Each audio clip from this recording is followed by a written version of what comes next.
Went to Aldi to do our grocery and we got bananas, asparagus, blueberries.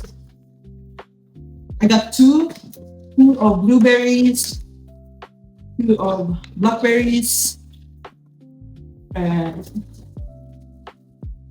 bell pepper, bell pepper, bananas again. I got some whey protein, cashews. I just not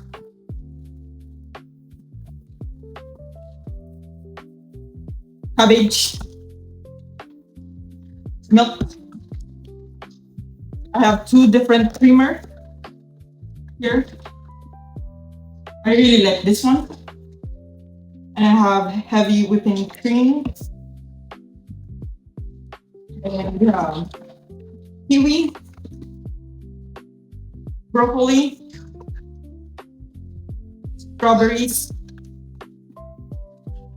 two strawberries, spinach, baby spinach, mixed greens, and lastly, sourdough. Which, as you can see, guys, I don't have any type of meat because we have still meat in the fridge, so that's why I only grab the greens or the vegetables that we need, and that's all.